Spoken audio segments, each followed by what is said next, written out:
what's going on in this country is that the people are going to uprise against these people. And, I could see it when the guillotine is coming down on good old Lloyd's head. There goes God's work in the basket. This is what's going to happen. It's going to be off with their heads. And these people, when you talk about a sociopath, it's no different than what was going on during the French Revolution. We just have the kings and queens and noblemen of commerce. That's the only difference. It's the same group of characters. You know what? These people think they're privileged. They think they're better than everybody. And why shouldn't they? They are privileged. They get the grease. We get the dirt. They get the easy road in. We have to climb the ladder, and just when we get to the top, they change the deal and rob us blind. They don't care what's going on with the average people. And so that's what we're saying is that the Second American Revolution has begun. It happened with the April 15th Tea Parties and tax protests. It happened with the July 4th demonstrations. Taxation without representation was yelled all over America on the 4th of July. We saw it happen again when people went to town halls protesting big government taking over the medical industry, and then the healthcare industry. And then we saw it again when almost 1 million people marched on Washington. So we're going to see more and more of this. It's not going to stop. It's only going to get worse because they're going to continue their ways of robbing the American public. As they steal from and loot this country and consolidate power, they blame it on capitalism and free markets instead of laying the blame on the criminal gangs and banking syndicates in order to sell socialism to the people. What are your thoughts as you see that, Gerald, as a strategy? Well, first of all, there's nothing wrong with capitalism. This is criminal activity. Capitalism, communism, socialism, any ism, Protestantism, whatever the ism might be, Catholicism, there's nothing wrong with the systems. They're being corrupted. And so they blame it on the system. This is not capitalism. This is criminal activity, period, paragraph. And it's not socialism that America's going into.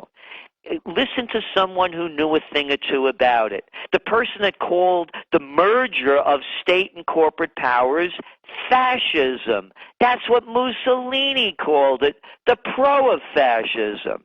That's what's happening to America. Fascism has come to America. We have the major corporations and government in bed with each other. We now own AIG, Fannie Mae, Freddie Mac, GMAC. You go down the line, General Motors, Citigroup. Oh, I love it, Citigroup. Yeah, there's a fine organization for you.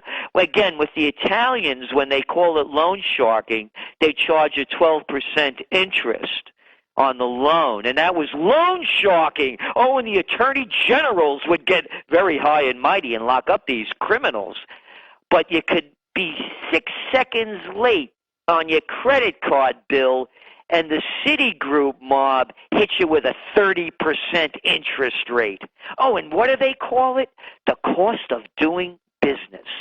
And the government is in bed with the criminal gang is a fascist operation. They're the only ones that could get away with it. Fascism and fascists and tyrants are posing as the protectors of democracy. Orwell couldn't have painted a better picture.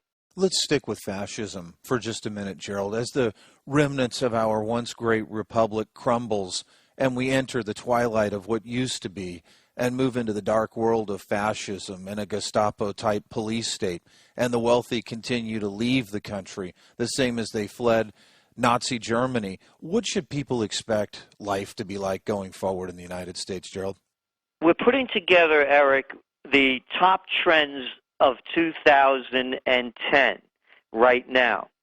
And one of them is going to be Terror 2010. Get ready for a terror attack in 2010. The United States is making the ground fertile for terror. Current events form future trends. What's going on now in Pakistan should be headline news. The United States has given them a $7.5 billion military check to go out and wage war against opponents of the United States in the Pakistani region. in South Waziristan and the Swat Valley. They're the greatest amount of people that are homeless right now, the greatest wave since Rwanda. Over 1 million people are refugees right now in that area, and that was in 1994, Rwanda, is now happening in Pakistan. The more they execute the war in Pakistan, the greater the anti-Americanism happens in there and will go worldwide. For example, with each military strike that the United States is pushing the Pakistanis to take in those areas, you read it every day, there's a retaliatory strike. They're blowing up police stations, spy agencies, courthouses, police academies, marketplaces, you name it. It's tit for tat. When they report the strikes, the counter strikes, they say militants are doing it. But of course, when the military does it, that's okay. And put this in your mind, that something is going to happen because very differently from Iraq and Afghanistan, there are over 200,000 Pakistanis that live in this country. So they already have people here. Now you put yourself in the place. You're a Pakistani, and because of American actions, your family, your relatives were all slaughtered. How would you feel about it? You think you'd want revenge? Oh, they'll call it, when they attack, they're going to say, oh, they hate our freedom and liberty. How about they hate our foreign policy, and they're getting even for the destruction that the United States is sponsoring in Pakistan, Afghanistan, and Iraq. So what's going to happen as we see it, we're looking for Terror 2010. And what people should be doing is preparing for the worst. It may mean, for example, it may mean closing the banks, like they closed Wall Street. And if they close the banks, you won't be able to get your money out. When 9/11 happened, I went into immediate action. Google up my name, Celente, C-E-L-E-N-T-E, USA Today, December 14th, 2000. The headline read, 2001 won't be our year, Trendseer says. We warned that American foreign policy was not making it safe for Americans at home or abroad. The same situation exists now. So when 9/11 happened, one of the first things I did was I picked up the phone, called Fleet Bank, which is no longer there, gobbled up by it, too big to fail, and I had all my money in CDs, my company's money and my money. I wanted to transfer it to the Rhinebeck Bank because I didn't know if they were going to hit Indian Point Nuclear Power Plant, which is 45 miles north of the Twin Towers. They had just hit General Headquarters, the Pentagon. No one knew what was going to happen next. But if that happened, I wanted to get out of here because there'd be chaos like we've never seen before. Sorry, Mr. Celente, your certificates of deposit are financial instruments that are traded on Wall Street, and Wall Street's closed. And that's what's going to happen if there's another terror attack. We can't say it's definitely going to happen. We're saying a high probability given the direction of U.S. foreign policy. What if they close the banks? Oh, that'll be a great one. Don't worry, your money's guaranteed. It's insured by the FDIC. Hey, wait a minute, aren't they broke? Aren't they hitting up the banks for 3 years forward payments to cover their losses already? Oh, don't worry about it. You'll be able to get your money back. You just won't be able to get it all at once. Oh, and how about this one? They've done it before. Remember, FDR calls the Federal Emergency Banking Act. Everybody has to turn in your gold. If you don't, you go to jail. And you go to jail and you get double fined for what we find on you. And then what did they do? Well, they made you sell it back to the government for $20 an ounce. And as soon as they got all the money in, what did they do? Remember, gold and the dollar were pegged in those days. What they did was they raised the price of gold after they confiscated it all to $35 an ounce.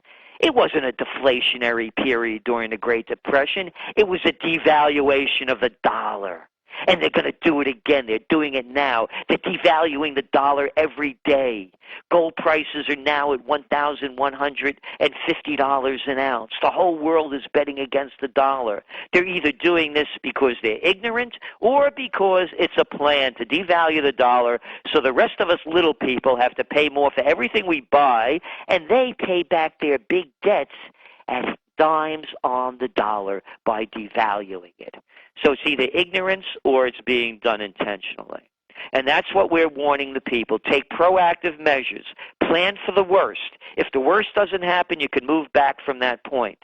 But if you're not prepared and terror strikes, you'll pay the consequences. Let's stick on that point for just a minute. When you look at this move towards global governance, Gerald, and the purposeful deindustrialization of the United States and purposeful destruction of the U.S. economy to sell off the assets on the cheap, right, and consolidate power and wealth even further, should we expect to continue to see that going forward in this country?